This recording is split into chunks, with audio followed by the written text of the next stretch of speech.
El niño del hospital. Llamé a la ambulancia tirada desde el living de mi casa. Con un terrible dolor, vino en unos minutos, encontrándome tirada en el piso con un flujo de sangre que me impedía pararme. Me trasladaron de urgencias al hospital más cercano. Es la tercera vez que esto me sucede en el mes, así que ya estoy acostumbrada. Pues padezco de ovarios poliquísticos y flujo de sangre desde que tengo 20 años. Por lo que, me sometí a muchos tratamientos y en lugar de mejorar, mi condición fue empeorando con el tiempo. Y cuando tengo uno de estos episodios, sangro tanto que me mareo, pierdo la conciencia y necesito recibir suero y barra diagonal o transfusiones sanguíneas en menos de 2 horas, de lo contrario, mi vida corre peligro. Es una verdadera agonía vivir así. Pero esto no es nada comparado al dolor de haber perdido a mi compañero de vida. Hace 5 años, mi esposo murió en un accidente automovilístico, quedando viuda a los 40 años. Mi amigo, la persona por la cual daba la vida y con quien compartía cada momento, ya no estaba. Nunca pude recuperarme de esa pérdida tan devastadora para mí, por lo que desde entonces no volví a salir con ningún hombre. Nunca pude cumplir mi mayor anhelo, el de ser madre. Antes de perder a mi esposo, lo intentaba e hicimos miles de tratamientos, pero nunca funcionaban. Ahora no me queda más que la resignación de saber que ese será un privilegio que la vida no me ha permitido tener. Así que, desde hace 5 años, vivo sola, pasando mi triste vida en un departamento, con la única compañía de mi perra. Hace 1 hora que había llegado al hospital, conectada al suero, cuando recibo la visita de mi hermana Patricia. Ella es 10 años mayor que yo, la vida no le dio cartas tan malas como las mías. Pues tuvo mucha mejor suerte, ella sí pudo formar una familia, ella sí pudo tener hijos, 2 hijos que ya no viven con ellos porque son adultos. Y es doloroso ver cómo los demás han podido cumplir sus sueños, mientras que a uno le queda la dura resignación, la frustración de saber que ese sueño jamás podrá ser. Pues podría haber sido una buena madre, pues tenía tantos deseos de eso, pero la vida me quitó el poder cumplir ese anhelo. Mi hermana es jubilada, al igual que yo, a mí me jubilaron a los 40 años por incapacidad.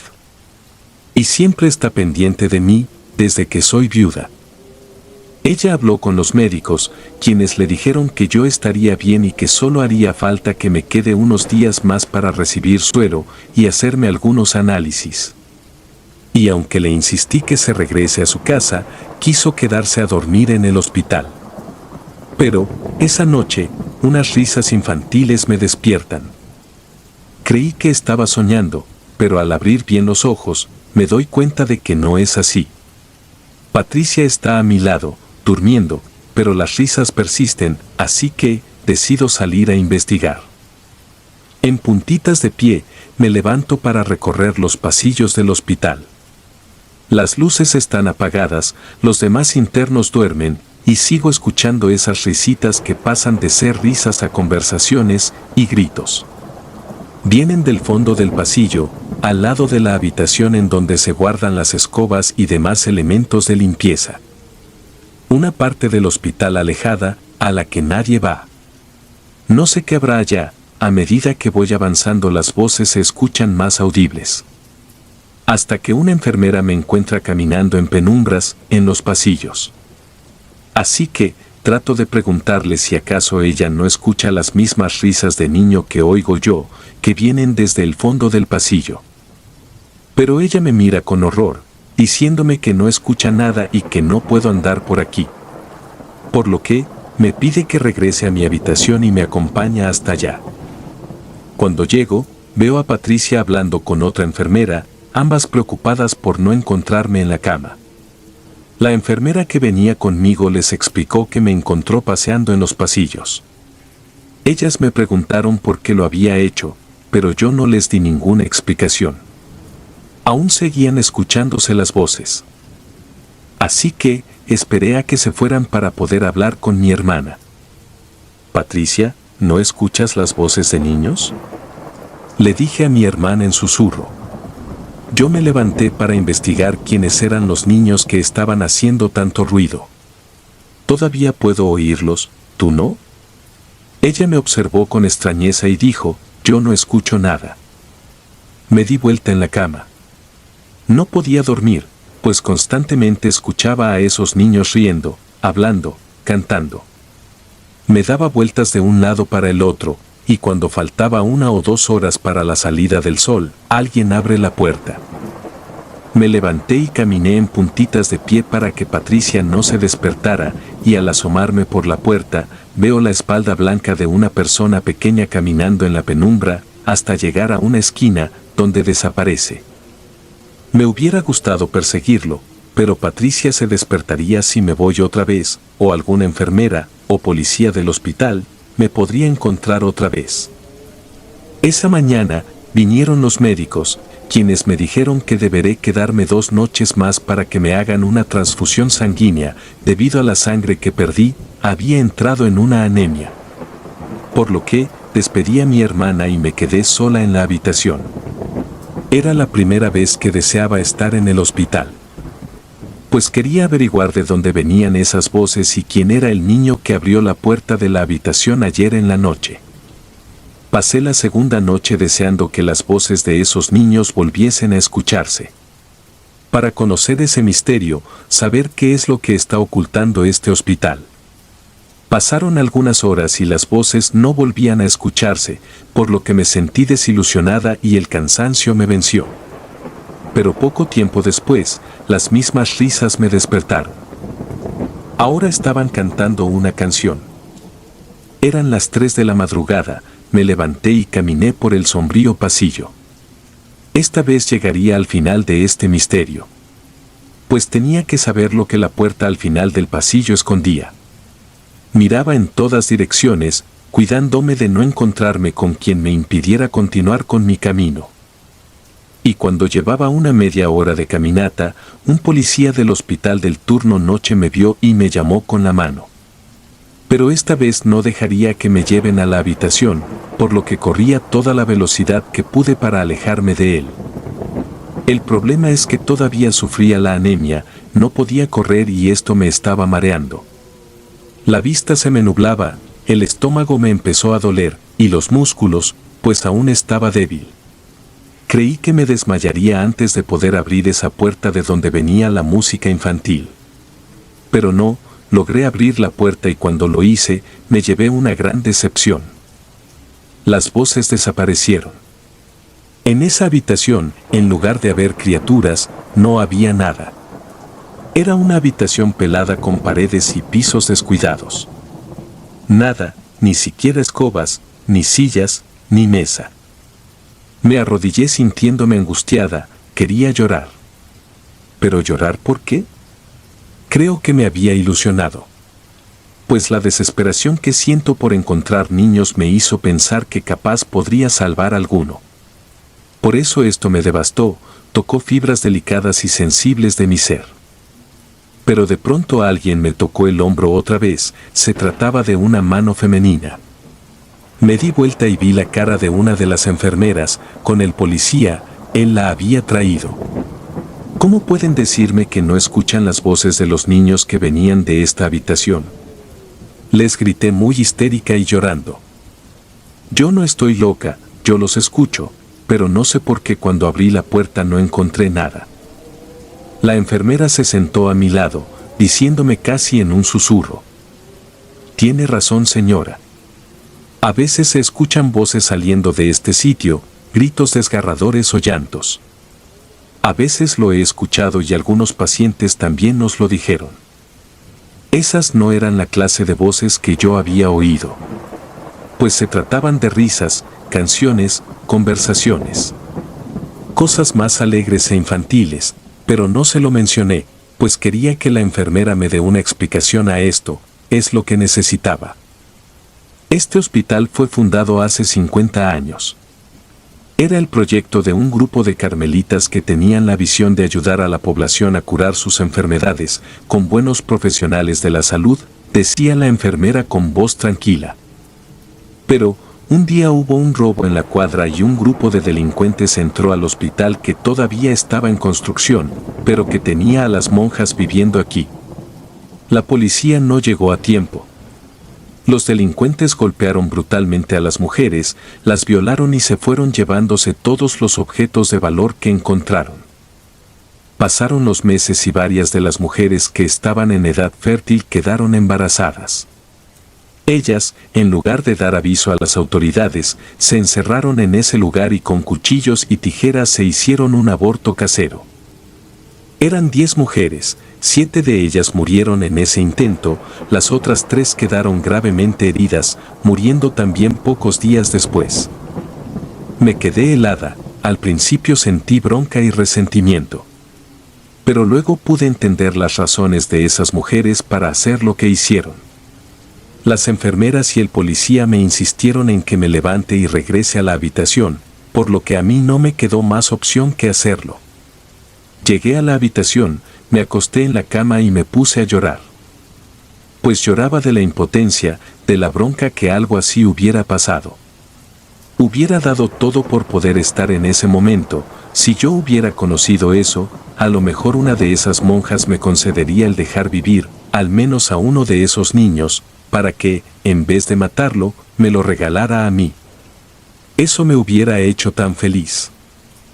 Y no las culpo, entiendo la posición de esas mujeres, siendo embarazadas por violadores. Pero ¿por qué la vida tiene que ser así? Tan injusta, que ser así. Unas mujeres se suicidan en el intento de quitarse a sus hijos de sus vientres, y yo que daría todo por poder tener un hijo en mis brazos, no lo puedo tener. No lo pude tener cuando aún mi esposo vivía, menos ahora. Por lo que conocer esta historia me dolió profundamente y tengo la impresión de que no voy a poder olvidarlo tan fácil. A la mañana siguiente, las enfermeras del hospital llamaron a Patricia, mi único familiar, contándoles lo que ha pasado y pidiéndole que se quede esta última noche en el hospital para evitar que siga yéndome de la habitación, recorriendo el hospital por la noche. Mi hermana vino, aunque yo no quería que viniera. Por lo que la traté con indiferencia toda la tarde, no quería hablar sobre las razones por las cuales me había escapado de la habitación durante la noche. Aunque ella ya lo sabía, pues se lo habían dicho todo. Esa noche me despertó un sonido. Pero no era como el de la noche anterior. Era un ruido parecido al juego infantil de las canicas.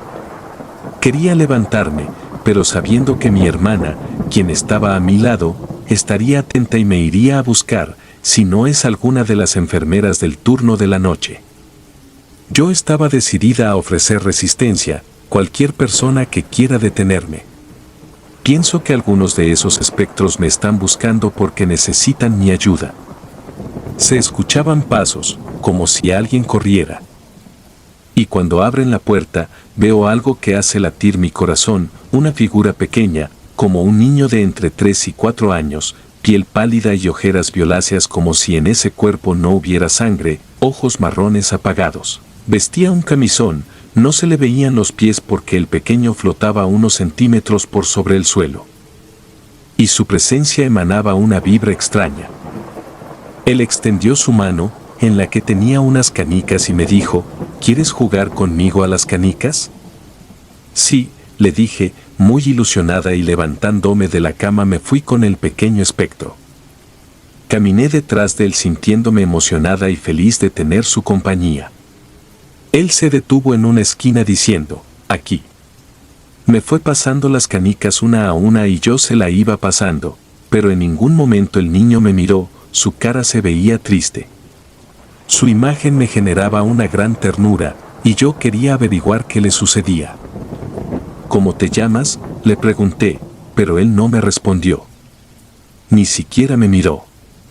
Me acerqué un poco más, me pasó la canica y cuando se la devolví habló con una voz susurrante, ¿quieres ser mi mamá? Su pregunta me hizo abrir muy grandes mis ojos e hizo latir fuerte mi corazón. Te escuché llorando porque no tienes un hijo. Por eso estás tan triste, me dijo. Yo no le respondí, me sentía impresionada. Ojalá yo hubiera encontrado una mamá como tú. Cuando vivía en la calle, nadie quería ser mi mamá. Las monjas que antes estaban me dejaban quedarme en la puerta del hospital y a veces me daban algo de comida. Decían que iban a buscarme una mamá, pero estaban tan ocupadas con el hospital, poco se acordaban de mí. Hasta que llegó el invierno y no lo pude soportar. Claro que sí, quiero ser tu madre, le dije con desesperación. Pues tener un hijo era lo que más quería, pero nunca pude, además soy estéril. En eso, el niño me miró con esos dos ojos apagados que tiene y acercándose a mí, se acurrucó en mi pecho. La verdad me sentí tan feliz de tener un niño entre mis brazos, como siempre había deseado. Era como estar caminando sobre nubes. También me sentía que ni siquiera pude oír los pasos de gente molesta viniendo hacia nosotros. Era mi hermana Patricia junto a dos enfermeras. Cuando me vieron allí, quisieron sacarme y devolverme a la habitación. Pero yo grité y les dije que no me movería de allí, porque había encontrado a un niño huérfano y no pensaba dejarlo ir por nada del mundo. Pues al fin había cumplido mi sueño de ser madre. Ellas se estaban poniendo nerviosas con mi negativa. Pues no podían sacarme de los pelos, pero tampoco podían dejarme allí. Y cuando el ambiente comenzó a ponerse tenso, el niño se despidió de mí, aunque le rogué que no se fuera, lo hizo, prometiéndome regresar la próxima noche. Solo entonces me levanté y caminé hacia la habitación. Para ese entonces, todos estaban muy molestos conmigo y mi actitud de escapar a mitad de la noche. Cuando les pregunté si habían visto que estaba abrazando a un niño, ellos lo negaron e incluso las enfermeras, hasta me dijeron, cuando les hablé de él, que nunca un niño murió de esa manera, ni anda en el hospital el espíritu de nadie, a no ser el de esas monjas que se suicidaron. Las enfermeras me recomendaron hacerme análisis psiquiátricos, a lo que yo me negué enfurecida. Pues yo no estoy loca, solo que ellas no pueden ver al pequeño niño. Cuando ellas se fueron, le conté a Patricia todo cuanto había pasado. Por lo que, ella me miró llena de preocupación y me rogó que no continúe estando con ese espíritu, pues todo lo que había vivido era demasiado extraño y podía ser peligroso. Pero yo le dije que no, y que ella había logrado tener todo cuanto deseaba, un esposo e hijos. No como yo, que nunca había podido tenerlos y ahora que la vida me daba una oportunidad, no iba a dejarla ir. Patricia se quedó preocupada por mí, pero sin nada que pudiera hacer. Pasó la noche y esa tarde me dijeron que mi tiempo en el hospital había terminado, pero yo no me quería ir, ahora era madre de ese niño fantasma y tenía que estar con él. Les ofrecí pagarle al hospital una habitación, a lo que se negaron. Por lo que me traje la perra y me quedé durmiendo en las afueras del hospital, para poder quedarme por las noches pasando tiempo con ese niño. Pasaba las noches con él, jugando a las canicas o en los pasillos, cuando lograba meterme sin ser vista. Cuando no lo conseguía, me quedaba afuera. Aunque con el pasar de los días, el personal del hospital por pena me dejó quedarme dentro del hospital, sabiendo que no era una persona peligrosa. Pero quien estaba demasiado preocupada por mí era Patricia. Pues decía que había dejado de comer, que mi salud había empeorado y que esta obsesión, como ella llamaba lo que sentía por el pequeño, me estaba dañando. Pues la relación con el pequeño se hacía cada vez más fuerte. Siempre quería estar con él y sentía que él también me amaba como si fuera su mamá. La mamá que nunca pudo tener. Y él era como el hijo que yo nunca pude tener. Tuve que decirle a mi hermana que se lleve a la perra para siempre. Y cuando me preguntó las causas, le confesé que este viernes tendríamos una cita especial con el niño, pues esa noche yo me quedaría con el niño para siempre. Por lo que, Patricia, con los ojos muy abiertos, me pedía explicaciones, pero yo no se las podía dar. Pues se trataba de un secreto. Y además, ni siquiera sabía lo que íbamos a hacer para estar juntos para siempre. Él no me lo explicó, era una sorpresa. Esa noche me encontré con el niño como siempre. Pero su aspecto no era como el de las otras noches. Sus ojos estaban más oscuros, su piel más opaca, un olor putrefacto venía de él y su vibra se sentía aún más tétrica. No me saludó con un abrazo como siempre, al contrario, me dio la espalda y pidió que lo siguiera, serio, con una voz casi inaudible. Me llamó la atención y me sentí extrañada, pues en la noche más importante, él se comportaba de esta manera fría. Nos dirigimos hasta el fondo del hospital. Él me llevó hasta la habitación en donde se habían suicidado las monjas fundadoras del hospital hace 50 años. Entramos y caminamos en la oscuridad hasta llegar al final del cuarto, en donde había unas cajas de madera del tamaño de un adulto. «Ábrelas», me dijo. Yo dudé unos segundos antes de hacerlo, tragando saliva lo hice. Salió polvo gris, olor a guardado, posiblemente polvo. Dentro de esas cajas había un montón de huesos humanos. Por lo que, me tiré para atrás asustada, a lo que él me dijo, métete adentro de esas tumbas, solo así vamos a poder estar juntos. Me dijo el niño en la penumbra. No se le veía ni la cara, pero era su voz. No sabía qué hacer, en realidad, quería estar con él para siempre. Pero ¿no era demasiado? Pues, ¿cómo voy a meterme en las tumbas de esas monjas? Esto comenzaba a ponerse extraño. Mamá, ¿acaso ya no me quieres?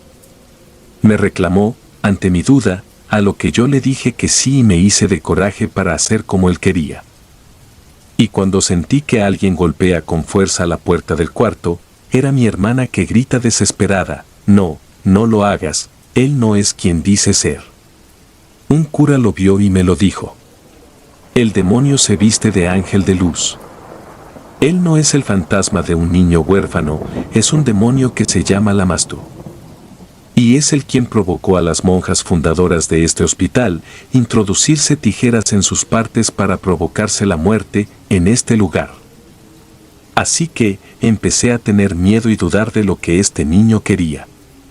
Él me tomó la mano y con voz tierna me dijo, mamá, por favor, yo quiero estar contigo para siempre. Esta es la única forma. A unos metros delante de mí estaban esas tumbas de las monjas que se mataron aquí, en donde él quería que me metiera. Y delante de mí, mi hermana suplicándome que no lo hiciera. Me sentí mal por mi hermana, ella siempre se preocupaba por mí. Le dije que tenía que abrirle a Patricia, que luego podríamos continuar, pero el niño no me soltaba.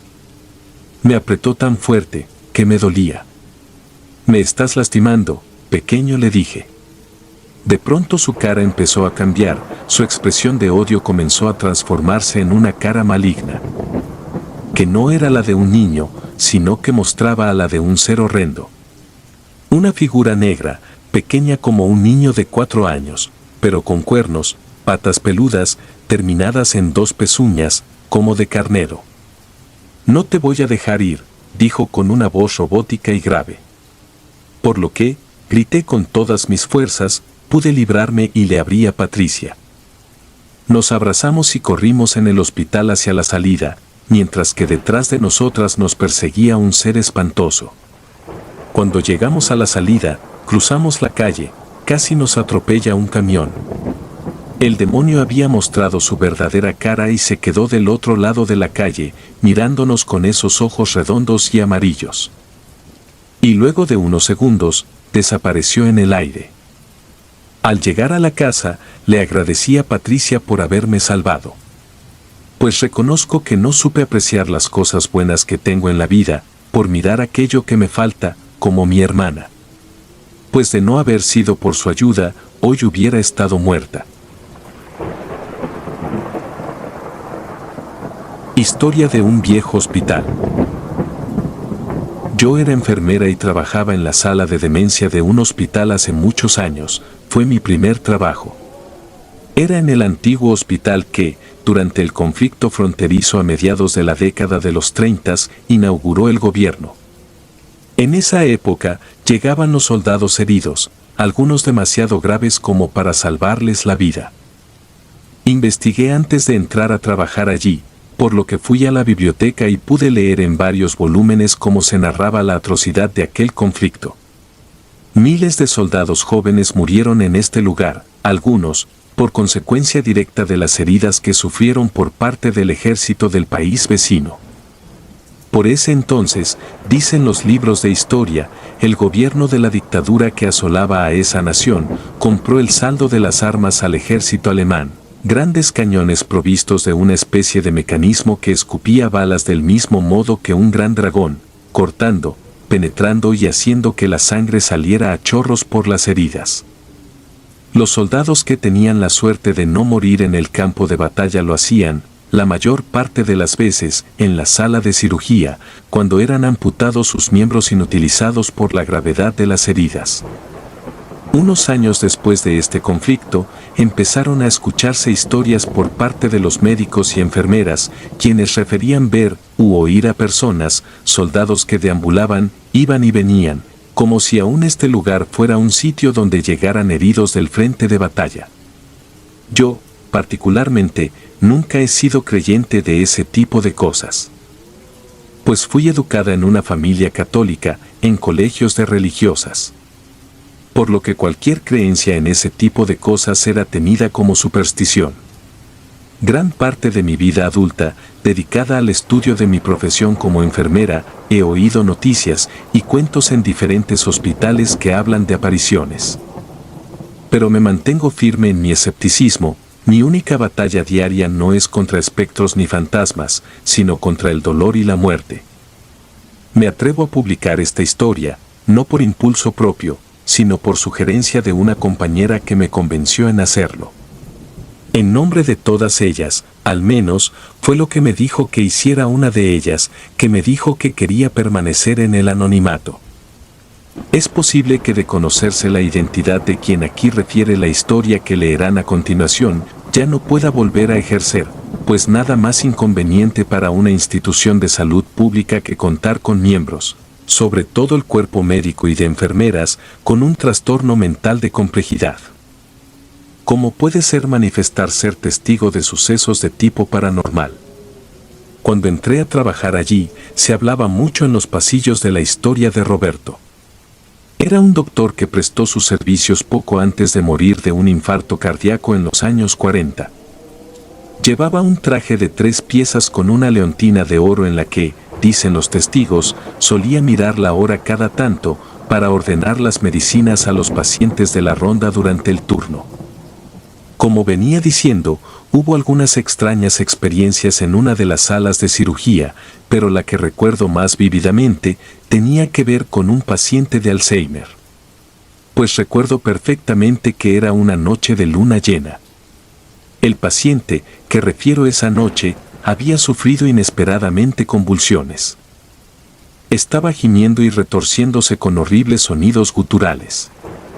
Es algo a lo que uno nunca logra acostumbrarse, ni siquiera como enfermera. Por lo que logré calmar al paciente, pero permaneció desorientado y confundido por un tiempo después. Fue durante este tiempo que comenzó a experimentar, intensa y aparentemente, alucinaciones realistas.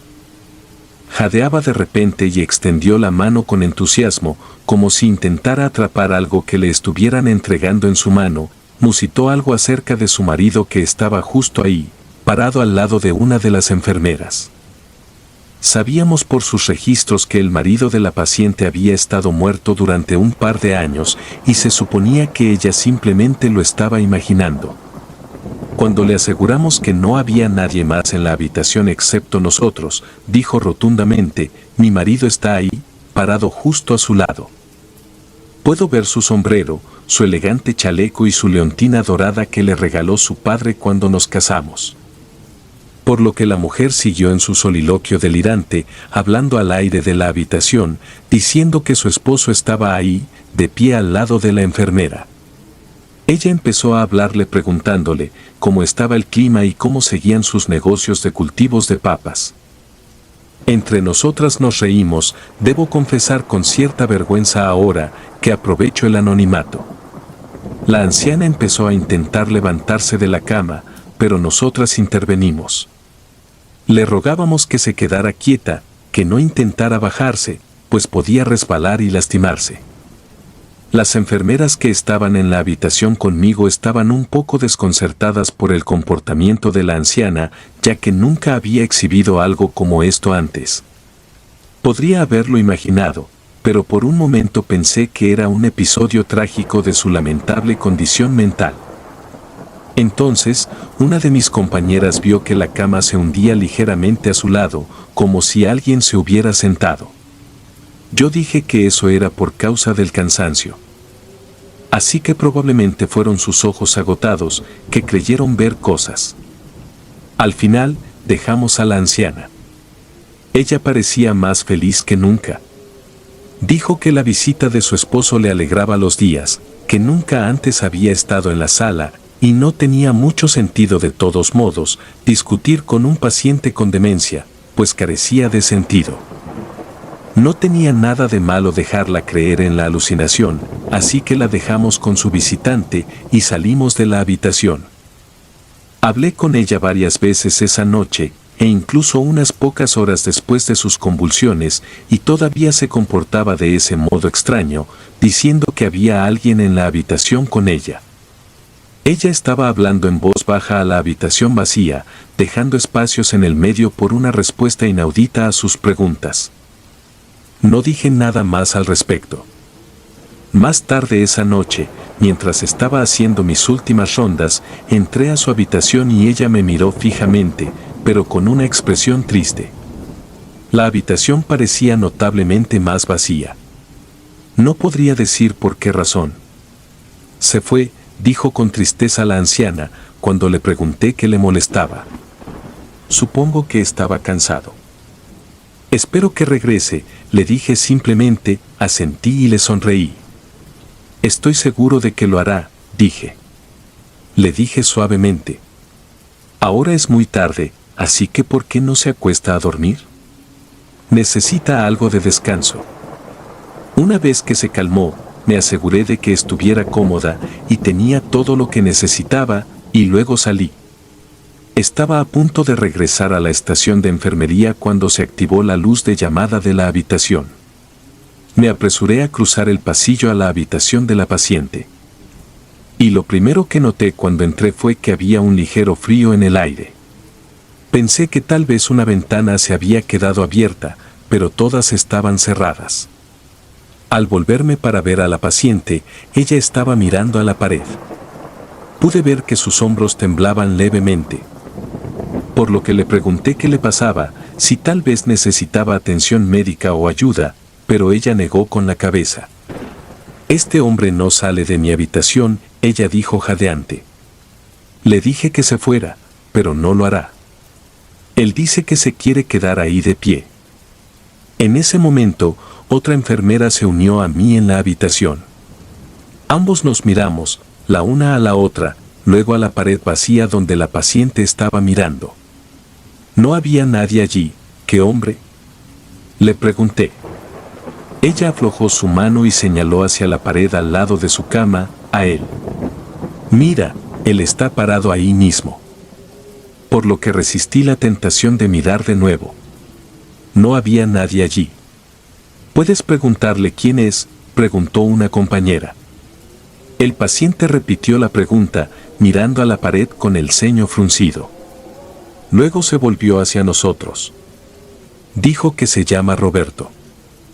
Sentí el escalofrío con más fuerza una vez que dijo eso, y se me puso la piel de gallina. Ella debería habernos escuchado hablando del doctor Roberto en la habitación del otro paciente.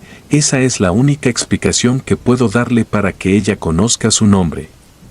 Dejando a un lado mis pensamientos, me dirigí a la pared vacía. Bueno, Roberto, te agradecería que dejaras esto. Por favor, dejemos a esta señora sola para que pueda descansar un poco. Hice mi mejor esfuerzo como actriz. La otra enfermera me miró extrañada, pero yo simplemente me encogí de hombros. Si se significaba que el paciente se calmaría, a veces había que jugar con sus delirios. La mujer volvió lentamente la cabeza, pues parecía estar siguiendo algo con los ojos. Cuando finalmente miró la puerta, me pareció sentir algo pasar a mi lado, como un viento. De todas maneras, eso me sobresaltó.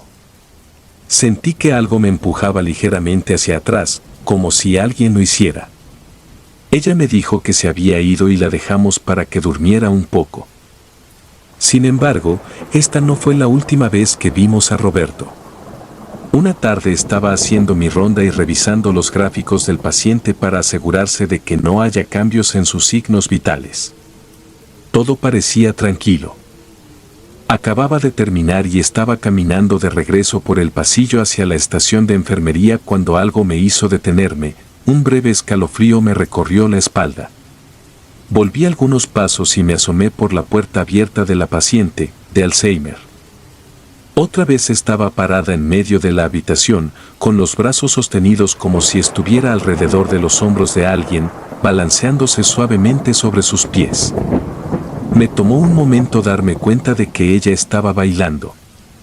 Pero no había nadie más ahí en la habitación. Sin embargo, eso no fue lo que me hizo estremecer. Mientras pasaba, pensé que había visto dos figuras en la habitación.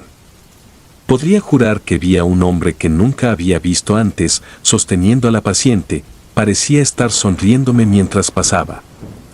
Fue solo un fugaz vislumbre, y me di cuenta ahora, mientras miraba a la mujer bailando sola, que debía haberlo imaginado. No había nadie allí, después de todo. Pero toda la experiencia me puso muy inquieta durante el resto del día, y cada vez que pasaba por la habitación, casi esperaba ver a un hombre parado junto a la mesa del paciente al lado de la cama. Unos días después, volví a trabajar en el turno de noche.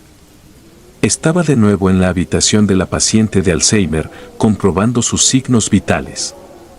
Antes de que llegara la hora de mi comida nocturna. Ella estaba dormida y los únicos sonidos en la habitación eran el suave silbido de su respiración y el arrastrar de mis pies mientras me acercaba a ella. Preocupada por la calidad ronca de su respiración, saqué mi estetoscopio y lo coloqué suavemente sobre su pecho. Escuché un susurro. Ella murmuró algo en sueños, pero no despertó.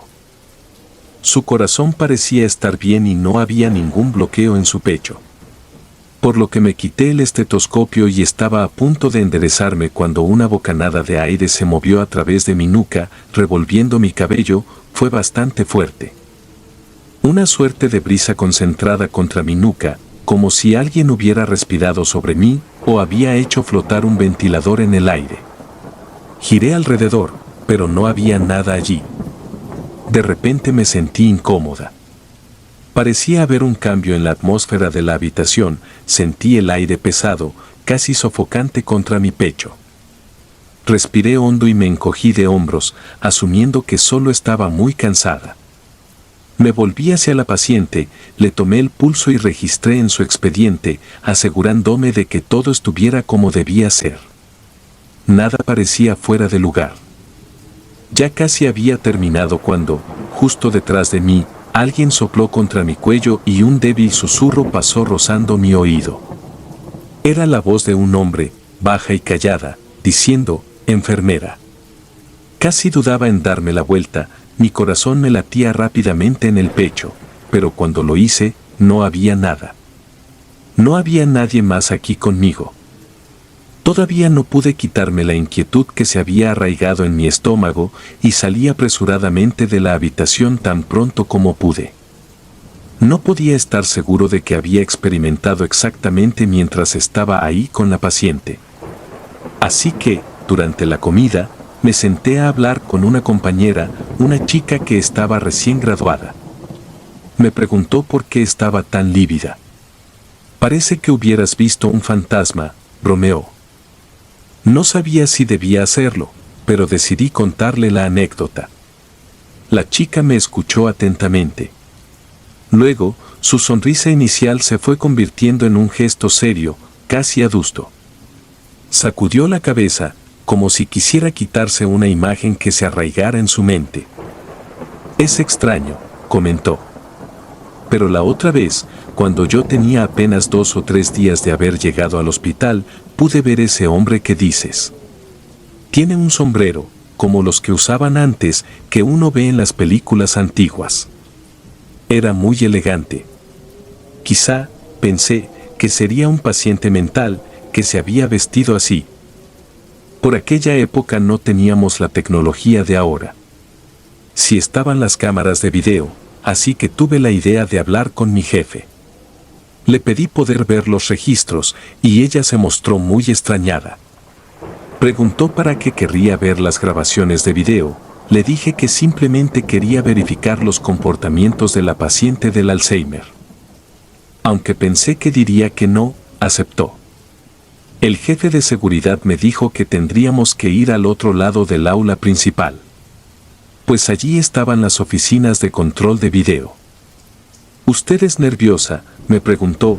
Creí que era una pregunta muy extraña. ¿Por qué me lo pregunta, jefe?, respondí.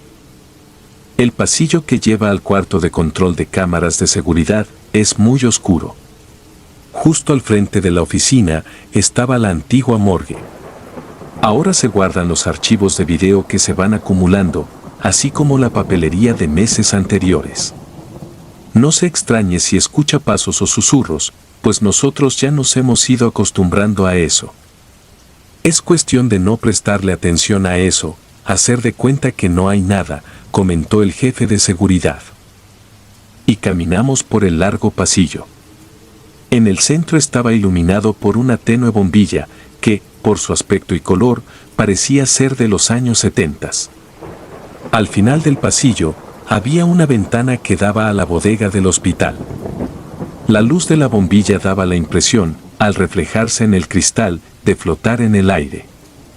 Era imposible no sentir un estremecimiento y que la piel se ponía de gallina. Aunque no creo en historias de fantasmas, la atmósfera parecía cargada de electricidad, por lo que uno siempre tenía la sensación de estar siendo observado por encima del hombro. Nos sentamos ante los monitores. Se podía ver la actividad en el hospital en ese momento, pues las cámaras mostraban las habitaciones. Allí estaban los pacientes en sus camas, otros comiendo, otros leyendo, durmiendo. Pero, de pronto, cuando la cámara mostró la habitación de la paciente con Alzheimer, le pedí que se detuviera. Miré el cuadro en la pantalla, parecía que todo estaba en calma. La bata blanca de la paciente, entre las sábanas igualmente inmaculadas, daban la impresión de brillar en aquella densa oscuridad. Entonces fue cuando pude darme cuenta de lo que parecía estar ahí. Era una suerte de sombra traslúcida que aparecía y desaparecía, tal como lo hace la niebla en una mañana de verano ante la cámara. Por lo que le pedí al jefe que detuviera la cámara mientras llamaba a mi compañera por radioteléfono para decirle que fuera hasta la habitación. La pude ver dirigiéndose por el pasillo en dirección a la habitación. Mientras pasaba eso, la sombra parecía ahora haber desaparecido. De pronto, la paciente se levantó. Era muy riesgoso que lo hiciera, pues solía caminar sin sandalias. Podría resbalar, caerse y quebrarse la espalda, el fémur o un brazo. Mi compañera hacía lo que podía para llegar. El hospital tiene 3 plantas, la habitación estaba en el segundo, pero el viejo ascensor se demoraba eternidades en acudir cuando se lo llamaba. Finalmente, llegó a la habitación. La paciente está ante la ventana, haciendo movimientos muy extraños. Es como si tarareara una canción, dijo mi compañera. Aunque le pedían que se acostara, ella se negaba. Pues decía que era la última vez que podría verse con su esposo. Pues al día siguiente emprenderían un largo viaje. Iremos a las Filipinas, pues los padres de él habían nacido allí. Me prometió, cuando nos casamos, que veríamos las playas azules de las Filipinas. Así que estamos aquí, bailando ese viejo vals con el que nos enamoramos una noche de luna llena como esta misma, en Madrid, cuando yo viajé con apenas 17 años, respondió la anciana. Le pedimos que se acueste, pero no quiere. Dice que una vez que termine de bailar la pieza, entonces se acostará, respondió mi compañera. Es una paciente muy terca, acoté. Por lo que el jefe me dio la razón. En una ocasión, un paciente entró en crisis, se quitó las cánulas y con la varilla donde se sostenía el suero, quebró la ventana, intentando escapar. Se hirió los brazos y las piernas con los cristales rotos, por lo que el equipo de seguridad tuvo que acudir a controlarlo, pero tomó un vidrio roto, amenazando con herir al que intentara tocarlo. Al final, 2 enfermeros sufrieron heridas de consideración, con puntos en las heridas que les provocó el hombre en estado de shock. Pero todas esas cosas son solamente gajes del oficio, comentó el jefe de seguridad. La anciana seguía danzando sola, en la ventana a la luz de la luna. La enfermera me preguntó qué hacer, le dije que se quedara ahí hasta que terminara el baile la anciana, y luego la ayudara a acostarse. Por lo que pasaron unos 10 minutos más. Finalmente, la mujer cedió, se acostó y se quedó profundamente dormida. Al fin lo conseguimos. Se durmió, luego de bailar el vals con su eterno amor, me dijo luego la compañera en la pausa, y bromeamos sobre el príncipe azul de la mujer. Hicimos bromas que permitieron olvidar el peso de la tensión del trabajo. Tenía que hacer la última ronda antes de salir de mi turno, a las 6 de la mañana. Y si la última habitación era la de la mujer con Alzheimer. Todo estaba en orden, las lecturas de los pacientes eran estables. La mujer del Alzheimer, aunque era muy anciana, no me preocupaba, pues sus lecturas eran estables. Esa noche al entrar a su habitación, no la escuché respirar profundamente, como solía hacerlo. Por lo que me acerqué a ver si dormía, parecía sumida en un sueño hondo. De todos modos, realicé la lectura de sus signos vitales, todo era plano. Me puse el estetoscopio, acercándolo a su pecho, solo había silencio. Por lo que entonces entré en pánico, código rojo, llamé. Era urgente, desfibrilador, adrenalina y en pocos minutos, la habitación de la mujer con Alzheimer se llenó de médicos y enfermeras. El cuerpo de la mujer se estremecía en cada choque eléctrico que le daba el aparato. Luego de varios minutos de insistir, nos dimos todos por vencidos. Pues lamentablemente no pudimos hacer nada por ella. Era todo lo que estaba en nuestras manos. Descansa en paz, mujer, murmuró la enfermera, todas dejamos caer una lágrima en honor de ella. Esa noche, cuando retorné a mi trabajo, tenía una sensación de amargura e impotencia. No había podido hacer nada por aquella mujer, y me culpé. Creo que todos estuvimos en silencio ese día. No podría decir por qué razón, pero había algo que nos producía una gran sensación de incomodidad. Recorrí el largo pasillo y me pareció ver en el fondo del reflejo, en el cristal que solo estaba iluminado por la bombilla amarilla, una figura flotar a mi lado. Estaba cansada emocionalmente, pensé. Quise acabar rápido el turno para irme a descansar a mi casa. Cuando pasé por la habitación de la mujer con Alzheimer, me pareció ver a alguien dentro.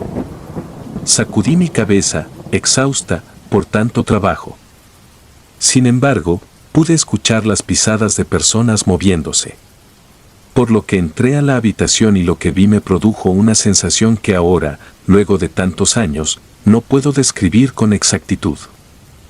La anciana estaba tomada de las manos del hombre de terno inglés, sombrero y leontina. Iban vestidos a la usanza de los años 20, sonreían. La luz de la luna los atravesaba como si fueran hechos de vapor. Juro que escuché la música, un viejo vals que había escuchado alguna vez en la radio. Cuando me acerqué a ellos, lo único que pude ver fue el diseño de flores ensortijadas perdiéndose en la pared. La mujer me miró y el hombre se quitó el sombrero, se elevaron hasta disolverse en la negrura de la habitación.